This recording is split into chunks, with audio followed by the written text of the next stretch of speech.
We're going to talk a little bit about exporting for print. Now, we're not going to do any printing. Sorry. But it is important to know how to format your image for print so that eventually when we do get back into a universe where we can make prints, you know how to do that. And also because it's important when you are sending something to someone else who's going to print it, that you can make sure it's the right size and will be printed appropriately. You may also be able to print stuff at home. So this will also be helpful for that. Or if you are exporting stuff to print from another program like Photoshop or whatever, this will be useful. So first off, Lightroom is not great for that. It's just not it's not the best place to export stuff for print and be able to see what it looks like. Photoshop is better for that. We're not going to go into Photoshop, so sorry.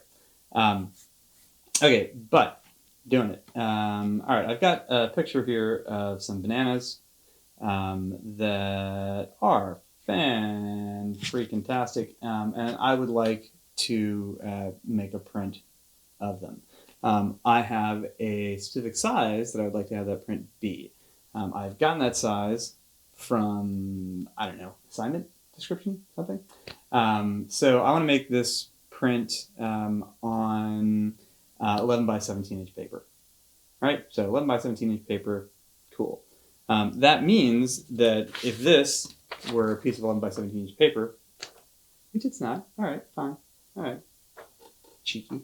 If this were a piece of 11 by 17 inch paper, I would want my image to be smaller than a piece of paper, right? The image is bigger than the piece of paper. It doesn't fit, right? I also don't want my image to be exactly the same size as the piece of paper because my printer typically is not going to be able to print right up to but not over the edges of the paper. If you have a printer that can be set to do borderless printing, what that really means is that it prints past those borders a little bit. It expands your image out, and so you will actually lose some image that way, which we don't want to do. So if we're going to do 11 by 17, we want it to be smaller than 11 by 17. With that in mind, we want to figure out like what kind of borders we need so that we can figure out how much smaller we want it to be. So let's say I wanted it to be that big, right? I would need to know, okay, well, how big is the border on that side? How big is the border on that side? How big is the border at the bottom, at the top? And once I had subtracted those dimensions from my overall piece of paper size, I would know how big my image needed to be. Right? So if my image is going to be on this piece of paper and have a border all the way around it, I need to basically subtract 2 times whatever that border is, right? Because there's a border on this side and on that side. So my width is minus this and that. And then the same thing at the bottom and the top to be able to figure out how big my image should be. I think that makes sense. So let's figure out how to do it. I'm going to go here in library. If I want to have my border be even all the way around, I need to make sure that my photograph is cropped to a proportion that matches my paper. Right? If I put a square image on a rectangular piece of paper, the border is going to be different at the sides than it is at the top. Just the way it is. So let's say we're doing this on 11 by 17 inch paper. I'm going to go to develop, or I can just hit R for crop. And I'm going to go down here to aspect ratio, original, click on that. And I can enter a custom ratio. So 11 by 17. Cool. So if I crop it to a proportion of 11 by 17, I know I can get that on my piece of paper with a perfectly even border all the way around it, right? If I crop some other proportion, right, not going to be the same. If I print it on a different size paper, right, I would need to re-crop it. This is an excellent place for the virtual copies that we talk about in one of the other clips. So let's see, crop in a little bit, over a little bit. Cool. All right, so that is something that is the same proportion as my piece of paper being 11 by 17. And now I can go down here to export. Gotta go to the library. Boom. This is going into our export or edit or whatever it is folder. You need to give it a subfolder that has a name, right? Same way that we've been doing everything else. I'm going to call this sample print. Naming, right? Presumably you are going to rename it. I am going to sample print on 11 by 17 for 11 by 17. Yeah, sure. Now, all that's been the same as how we've exported anything else. This bit's different. File settings, I want it to be a TIFF. TIFF is going to be a better image format. Remember when we looked at saving things as JPEGs and TIFFs and whatever, TIFF is the way to go. Color space, we're going to change this for the first time. So I'm going to have my color space be Adobe Rgb 1998. Why is that? It's a bigger color space. You can get more range of tone and color, better color fidelity. Just a good idea. sRGB is fine for the internet. It's perfect for anything consumer type stuff. If you go to Walgreens, sRGB is good because, again, Walgreens is not a professional photography place. They will be expecting sRGB. Give them what they expect. If you are exporting for some other place, ask them. Right? If you are sending something to a professional photo printer, they should know the answer when you say, hey, what color space should I export to? If they don't know what you're talking about, put it in sRGB and probably find a different printer. All right, so Adobe Rgb 1998, bit depth. This is not going to make a huge difference, but I'm going to change it to 16. 16, again, more bit depth, meaning more sort of subtlety as possible in your image. Will you be able to tell the difference in a print? Probably not, right? It's probably going to be unnoticeable. Probably the printer is not going to be high quality enough to be able to represent all of that 16-bit color. But why not? The answer to why not is actually that it makes your file size larger. But for this, I'm going to do it.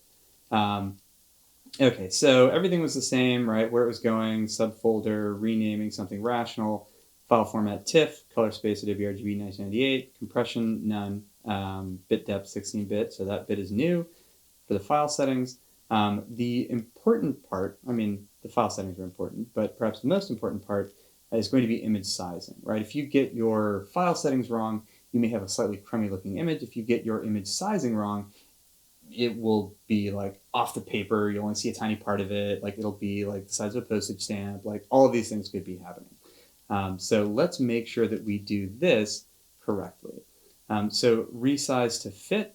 We do want to resize it because I have no idea what dimensions it is now. But let's do it to, boom, dimensions. And why do I set it to dimensions instead of width and height? So in this case, we're exporting one image. We know which orientation it is, right? It's a vertical image. We could do it to width and height, right? That would be okay. When you are printing or exporting more than one image, putting it to width and height will be a problem if you have images that are both vertical and horizontal that you're exporting. So typically we want to do dimensions. There's no downside in this case to doing dimensions. We don't want pixels, we want inches, right? We measure paper in inches. We don't measure paper in pixels. There are no pixels in paper. So let's see, what was our paper size? Our paper size was 11 by 17. But remember, we don't want it to go all the way to the edges of that 11 by 17 dimension. What we want is to have some kind of border running around it. So I would like to have, for this, a 1-inch border. That's reasonable. You can probably get down to like 1/4 of an inch is probably the minimum that you should have. But if I have a 1-inch border, right, so 11 by 17, so 11, I've got a 1 inch on this side, that's 11 minus 1 inch, 10. 1 inch on this side, 11 minus the second inch, right? So that's 10, 9. So 9 inches on one side. On the other one, we started at 17, minus 1 at the top, minus 1 at the bottom. That's 15. So 15, 16, 17, 9, 10, 11. So we will have a 1 inch border all the way around. If I did it 10 and 16, it would be a ½ inch border all the way around. Now, resolution. For the first time, resolution matters. Right? When you're doing it on a screen, you can like zoom in, you can zoom out. The size is constantly changing, right? The physical size of it is, in flux, so it doesn't really matter, right? The number of pixels matters, but how close together or far apart, right? How many pixels per inch you have didn't matter, right? Because we could zoom in and out. With paper, you can't zoom in and out, right? I mean, I'm sure that you have all done that thing, right? You go up to something and you're like, oh, and you're like, oh, but we can't do it. It doesn't work. So we need to give it a resolution. Your resolution, I'm going to put 300.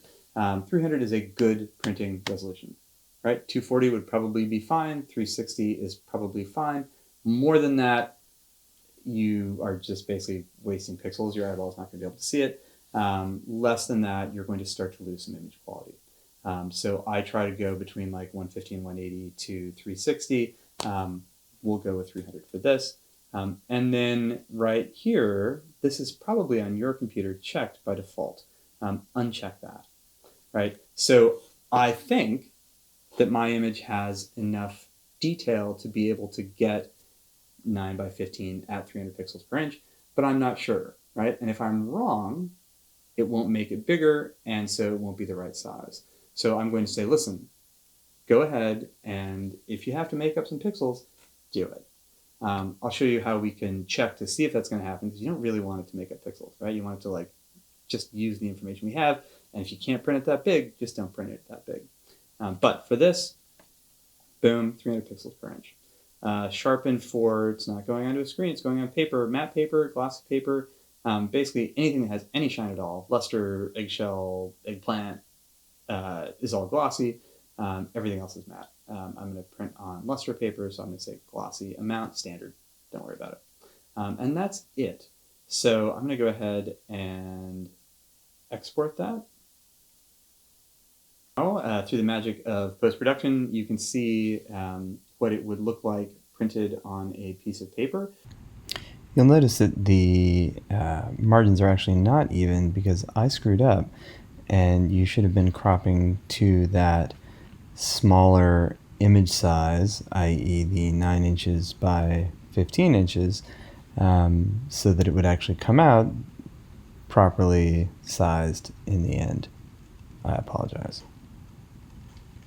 If you went and opened that file itself, it wouldn't have the paper borders on it. But if I go and print it on that piece of paper, and I'm not resizing it when I print, then it will come out like that. How to find out if I can print at a given size. If I go to my image, right, I'm here, actually, let's go to that. This is the one that we just printed. If I hit I on my keyboard, it will cycle through, right, some information on here. We can control this right where we set the view menu stuff, right? So view options. Loop view is what we call it when we're zoomed in. So show info overlay, loop info 1, file name, copy name, capture date time, crop dimensions. Crop dimensions is the important bit. So this one is telling me it is 3294 by 5091 pixels. So if I'm doing it at 300 pixels in every inch, right, so every 300 pixels I get another inch, I just want to see if I divide my, I'm going to use the calculator tool because I don't know. I don't know how to do math.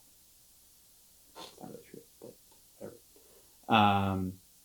So we were making this again 9 inches by 15 inches. So 9 times 300, right? So 9 inches, each one 300 pixels per inch. 9 times 300 is calculator tool. 2400. So each inch, right? 9 inches going across. Each inch is 300 pixels. So that would be 2400 pixels going across. Is that right? No, it's not. 9 times 3, 27. So will it be big enough? So we have 9 inches going across. Each inch has 300 pixels in it, right? Because it's 300 pixels per inch. So 300 pixels, 300 pixels, 300 pixels, 300 pixels, right? 9 of them going across. So 9 times that 300 pixels gives you 2,700 pixels. Do I have at least 2,700 pixels here? Yes, I do. I have 3,200 pixels. Going up, right? So my height was 15 inches, right? I mean, if I know that the width works and my proportion is correct, I know I'm okay. But the height, I had 15 inches. So 15 times 300 is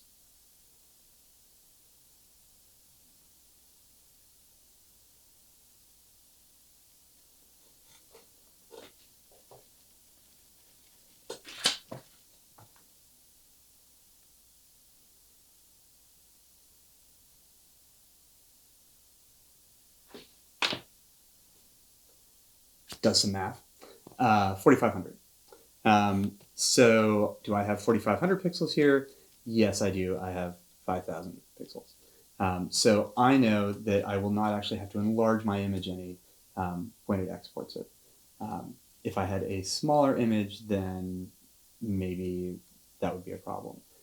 But here, it's fine. For what we're doing, if you were shooting with raw files, so you're getting all the pixels that your camera can capture, you're not cropping in a huge amount, you should be fine going to 11 by 17, and if it does have to make up any pixels, it'll only be making up a few. So that's how we export for print. You'll need to do it for the assignment, but you probably won't have to do it in person with a printer, at least until next semester. So when you forget, come back here and watch the video again.